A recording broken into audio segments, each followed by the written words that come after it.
नदियापुर गांव में बसंत नाम का एक नौजवान नाविक रहता था। नदियापुर गांव की सीमा में आने जाने के लिए लोगों को नाव का ही सहारा लेना पड़ता था। बसंत एक सीधा साधा नाविक था। उसके परिवार में उसकी पत्नी और एक बूढ़ी माँ थी। बसंत बेहद गरीब था। बसंत के ऊपर नदियापुर गांव के लगभग सभी लोगों का कर्जा चढ़ा हुआ था। आज बसंत अपनी नाव के पास पहुंचा ही था कि तभी गांव का सेठ धनीराम कुछ लोगों के साथ उसके पास आ धमका। बस बहुत हो गया, अब मामला बर्दाश्त से बाहर होता जा रहा है, समझ गया? पूरे 6 महीने हो गए मुझे बेवकूफ बनाते हुए तुझे। आज मैं अपने पैसे ले जाकर ही रहूंगा, समझा? मुझे कुछ दिनों की मोहलत और दे दो सेठ जी। आप तो जानते ही हो कि इस वक्त धंधा कितना मंदा चल रहा है। अबे तेरा धंधा कोई मंदा नहीं चल रहा। सच तो यह है कि तू मेरे पैसे देना ही नहीं चाहता। नदियापुर गांव में आने के लिए और जाने के लिए नाव का ही सहारा लेना पड़ता है। ऊपर से ये इलाका टूरिस्ट इलाके में भी आता है। सैलानियों की कोई कमी नहीं है यहाँ पर। तेरा धंधा मंदा कैसे बढ़ सकता है? सेठ जी, सारे गांव वाले जानते हैं कि मेरी किस्मत कितनी फूटी हुई है। मैं बड़ी मेहनत से पाई पाई इकट्ठा करता हूँ, लेकिन वो पैसे किसी न किसी वजह से मुझसे खर्च हो जाते हैं। बसंत पर सेठ धनीराम बसंत का मजाक उड़ाते हुए अपने लोगों को देखकर बोला, रे सुना तुम लोगों ने, ये बड़ी मेहनत से पाई पाई जोड़कर रकम इकट्ठा करता है और इसे खुद नहीं पता कि इसके पैसे कहाँ खर्च हो जाते हैं बे? इतना कहकर धनीराम गुस्से से बसंत की ओर देखकर बोला, ये क्यों नहीं कहता कि तू एक नंबर का अय्याश है, सारे पैसे अय्याशी में खर्च कर देता है। बेवकूफ आदमी, तुझे कोई और नहीं मिला बेवकूफ बनाने के लिए है बे? नहीं नहीं, ऐसा मत कहिए सेठ जी। नदियापुर के सारे लोग जानते हैं कि मैं कितना शरीफ हूँ। मेरे घर में मेरी पत्नी और मेरी बूढ़ी माँ रहती है। मैंने तुझसे यह नहीं पूछा कि तेरे घर में कौन कौन रहता है, समझ गया? अरे तेरे घर में तेरी बूढ़ी माँ रहे या तेरी पत्नी, मुझे इससे क्या? मुझे तो बस मेरे पैसे से मतलब है। और रहा सवाल तेरे शरीफ होने का, अरे तूने तो सारे गांव से कर्जा ले रखा है और जहां तक मुझे जानकारी है तूने किसी के पैसे नहीं चुकाए। मुझे थोड़ी सी मोहलत और दे दीजिए सेठ जी। मैं वादा करता हूं कि मैं आपकी एक एक पाई चुका दूंगा। ठीक है, लेकिन इस बार मैं तुझे 10 दिन से ज्यादा की मोहलत नहीं दे सकता। 10 दिन के अंदर अंदर अगर मुझे मेरे पैसे नहीं मिले ना, तो मैं तेरा मकान तुझसे छीन कर तुझे धक्के देकर तेरे मकान से बाहर निकाल दूंगा। समझ में आ गई? इतना कहकर धनीराम वहां से चला गया और बसंत अपना मुंह लटकाते हुए अपने काम पर लग गया। शाम को थका हारा बसंत जैसे ही अपने घर पर पहुंचा, उसकी पत्नी बोली, आ गए सेठ जी घर पर। आपके पीछे बहुत सारे मेहमान आपको पूछते हुए आए थे। उन्होंने आपका काफी देर तक इंतजार किया और बेचारे इंतजार करके बहुत थक गए। अभी कुछ देर पहले ही गए हैं। झुमकी, मैं जानता हूँ कि तुम किनकी बात कर रही हो। जब तुम सारी बातें जानते ही हो तो फिर उन सबके कर्जे क्यों नहीं चुका देते? तुम अच्छी तरह से जानती हो झुमकी, पिछले कुछ सालों से मेरे साथ क्या हो रहा है। मैं जब भी कुछ पैसे जमा करता हूँ वो किसी न किसी तरह से खर्च हो जाते हैं। पिछली बार माँ का पैर टूट गया था, उसके इलाज में कितने पैसे खर्च हो गए। उसके बाद चोट लगने से तुम्हारी पसली फ्रैक्चर हो गई थी, उसके इलाज पर कितने पैसे खर्च हो गए। मैं तुम्हारी बातों को समझती हूँ, लेकिन गांव वाले इस बात को नहीं समझते। उन्हें तो बस अपने पैसों से मतलब है और आखिरकार वो तुमसे कब तक पैसे नहीं मांगेंगे। गांव का मुखिया धमकी देकर गया है, अगर तुमने गांव वालों के पैसे नहीं दिए तो वो तुम्हारी नाव छीन लेगा। और सेठ धनीराम मुझे धमकी देकर गया है कि अगर 10 दिन के अंदर मैंने उसके पैसे नहीं दिए तो वो मुझसे मेरा मकान छीन लेगा। मेरी समझ में नहीं आता कि अब मैं क्या करूं। मेरी समझ में नहीं आता, गांव में जितने भी नाविक हैं उन सब की ऐश की चांदी कर रही है। उन सब के मकान देखे हैं तुमने? ऐसा लगता है जैसे कि वो कोई नाव नहीं बल्कि कोई कंपनी चलाते हो। तुम सारा दिन नदी के किनारे क्या करते रहते हो? कितनी बार कह चुका हूँ झुमकी, टूरिस्ट मेरी नाव में नहीं आते। ये क्यों नहीं कहते कि तुम्हारी नाव में गांव के भूखे नंगे लोग ही आकर बैठते हैं? उनसे तुम्हें कितनी आमदनी होती होगी। तुम अपनी नाव में नदियापुर घूमने आए सैलानियों को क्यों नहीं बिठाते? जितने भी नाविक हैं वो झूठ बोलकर टूरिस्ट को अपनी नाव में बैठाकर सिर्फ उन्हें चूना लगाते हैं और मुझे झूठ बोलना नहीं आता। नहीं चाहिए मुझे हराम की कमाई। अरे सच्चाई के देवता, ये धंधा है। ये क्यों नहीं कहते कि तुम्हें धंधा करना ही नहीं आता? जिसे तुम धंधा कह रही हो मैं उसे अच्छा नहीं समझता। मेरी तो किस्मत ही फूटी हुई है कि मुझे तुम्हारे जैसा पति, बेवकूफ पति मिला। अगर ऐसे ही हाल रहा ना तो वो दिन दूर नहीं कि जिस दिन तुम्हारी नाव भी तुमसे छीन ली जाएगी। उसके बाद मुझे और माँ जी को इस घर से धक्के देकर बाहर निकाल दिया जाएगा। उसके बाद अपने सच्चाई के प्रवचन बाहर बैठकर देते रहना। इतना कहकर झुमकी गुस्से से वहां से चली गई। ऐसे ही 10 दिन गुजर गए। 10वें दिन बसंत नदी के किनारे उदास बैठा हुआ गहरी सोच में डूबा हुआ था कि तभी वहां पर धनीराम फिर से आ पहुंचा। याद है ना बसंत, आज तेरा आखिरी दिन है। अब इससे ज्यादा मैं तुझे और मोहलत नहीं दे सकता भाई। शाम को मैं तेरे घर पर आऊंगा वसूली करने के लिए। मेरे पैसे तैयार रखना, नहीं तो अपना बोरिया बिस्तर समेटकर चुपचाप चले जाना। इतना कहकर धनीराम वहां से चला गया। बसंत अपने आप से बोला, अब क्या होगा? पूरे 10 दिन से मेरी नाव में मुश्किल से 20 मुसाफिर भी नहीं बैठे होंगे। मैं धनीराम के पैसे कहां से दूंगा? अगर मैंने उसे पैसे नहीं दिए तो वो मेरे परिवार को बेइज्जत करके घर से निकाल देगा। मैं कहां जाऊं? क्या करूं? बसंत हसरत भरी निगाहों से और नाविकों को देखने लगा जिनकी नाव पर टूरिस्ट सवार थे। तभी बसंत के कानों में एक बूढ़े व्यक्ति का स्वर टकराया। क्या तुम मुझे दूसरी दुनिया के छोर तक छोड़ सकते हो?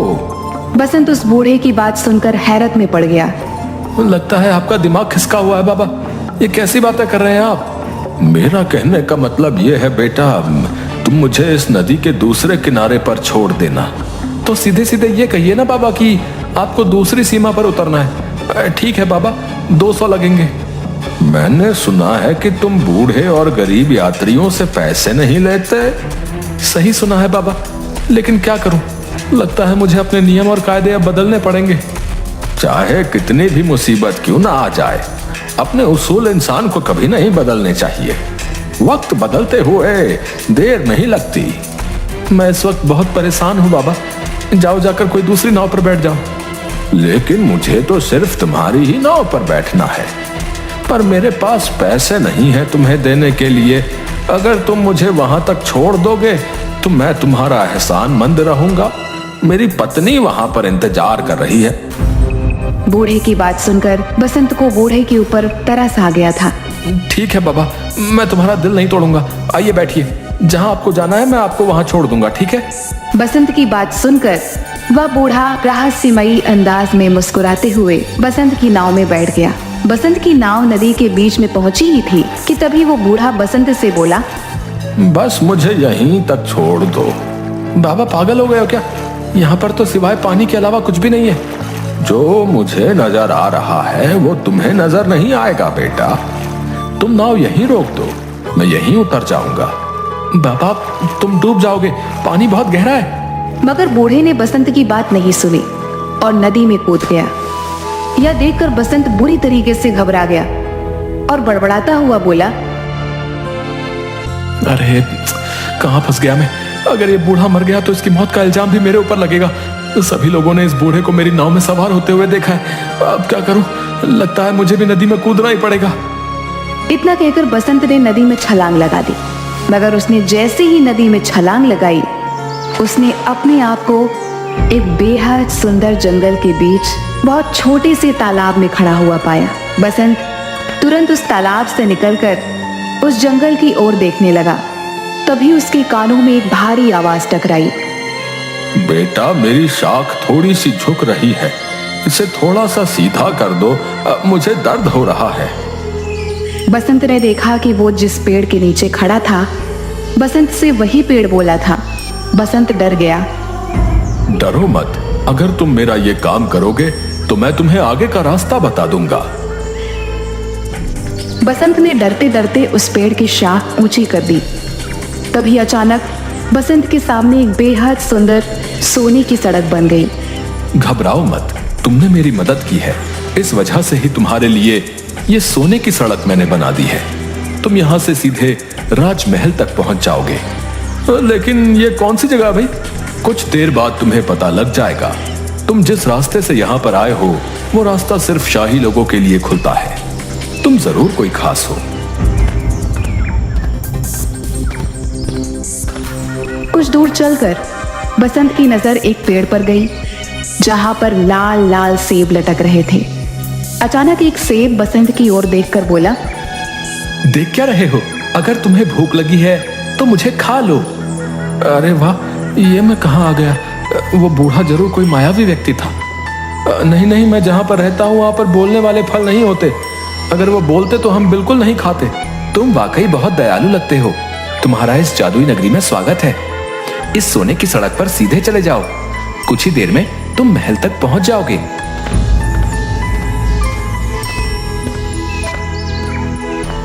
कुछ ही देर में बसंत एक आलीशान महल के सामने पहुंच गया। तभी उसके कंधे पर पीछे से किसी ने हाथ रखा। बसंत ने देखा तो सामने वही बूढ़ा खड़ा उसे देखकर मुस्कुरा रहा था। कौन हो तुम और ये कौन सी जगह है? अचानक वह बूढ़ा एक बेहद सुंदर राजकुमार में तब्दील हो गया। ये सारा का सारा राज्य मेरा है। तुम पृथ्वी पर नहीं बल्कि दूसरी एक जादुई दुनिया में हो। दूसरी दुनिया में?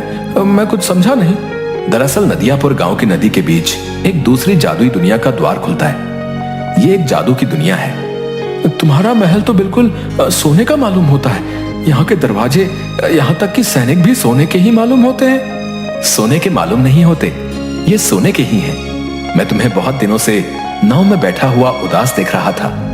मैं जानता हूं कि तुम बहुत अच्छे स्वभाव के हो और तुम्हारी दुनिया में अच्छे व्यक्तियों के साथ अच्छा बर्ताव नहीं होता, जबकि हमारी दुनिया में ऐसा बिल्कुल नहीं होता। इसलिए मुझे लगा तुम्हारी मदद करनी चाहिए।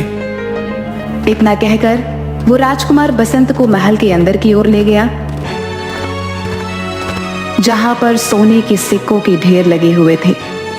ये सारे सोने के सिक्के तुम्हारे हैं। तुम्हारी जितनी मर्जी हो यहाँ से ले जा सकते हो और तुम जब चाहो यहाँ पर आ सकते हो। मगर याद रखना, तुम्हें इस बात को हमेशा रहस्य ही रखना होगा। यहाँ तक कि तुम्हें अपनी पत्नी और माँ को भी इस बारे में कभी नहीं बताना। जिस दिन तुम इस राज को छुपाने में नाकामयाब हो जाओगे, तुम्हारे लिए इस दुनिया के द्वार बंद हो जाएंगे, क्योंकि ये यहाँ का नियम है। बसंत ने एक थैले में सैकड़ों सिक्के भर लिए। वो राजकुमार उसे उसी जादुई पेड़ के पास मौजूद उस छोटे से तालाब पर ले आया। तुम इस तालाब में कूद जाओ, तुम अपनी नाव में दोबारा वापस पहुंच जाओगे। बसंत जैसे ही उस तालाब के अंदर कूदा, उसने दोबारा खुद को नदी के बीच में पाया। बसंत उसी दिन वो सारा सोना शहर में बेच आया और उसने गांव में सबके कर्जे चुका दिए। देखते ही देखते बसंत नदियापुर का सबसे बड़ा सेठ बन गया। एक दिन बसंत की पत्नी ने बसंत से कहा, तुमने आज तक नहीं बताया जी कि आखिरकार तुम इतने ढेर सारे पैसे लेकर कहाँ से आए और तुम कुछ दिनों के लिए अचानक कहाँ लापता हो जाते हो? मैंने तुमसे कितनी बार कहा है झुमकी कि मैं इस बारे में नहीं बता सकता। इतना तो मैं जानती हूँ कि तुम कोई गलत काम नहीं कर सकते। अगर तुम नहीं बताना चाहते तो शायद इसमें ही हम सबकी भलाई होगी। बसंत की अमीरी देखकर धनी राम अंदर ही अंदर जलने लगा। एक दिन उसने अपने खास आदमी भीमा से कहा, मेरी समझ में नहीं आता भीमा कि ये बसंत रातों रात अमीर कैसे बन गया। मैं सोच रहा था कि इसके मकान और उसकी नाव पर कब्जा कर लूंगा, लेकिन इसने तो मेरे सारे पैसे लौटा दिए। सिर्फ आपके ही नहीं सेठ, उसने सारे गांव वालों के पैसे लौटा दिए। आज गांव में सबसे आलीशान हवेली उसकी बनी हुई है, और तो और नदियापुर में सारी नाव का मालिक बसंत ही है। हाँ मुझे पता है, और वो टूरिस्ट से बहुत कम पैसे लेता है, और गांव के लोगों को तो वो मुफ्त में ही नाव में बैठाने का काम करता है। मेरा धंधा भी चौपट हो गया। दाल में जरूर कुछ ना कुछ काला है। जाओ जाकर पता करो कि आखिर माजरा क्या है। जाओ। मैंने पता कर लिया है। क्या मतलब? कुछ दिनों पहले मैं उसका चुपके से पीछा कर रहा था। अचानक मैंने देखा कि वो बीच नदी में कूद गया और कुछ ही घंटों के बाद वो वापस आ गया। उसके हाथ में एक थैला था जो सोने से चमक रहा था। बेवकूफ आदमी, ये बात तूने मुझे पहले क्यों नहीं बताई? इसका मतलब कि नदी के बीचों बीच जरूर कोई सोने की सुरंग है जो उसके हाथ लग गई है। मुझे अभी ले चलो वहां पर।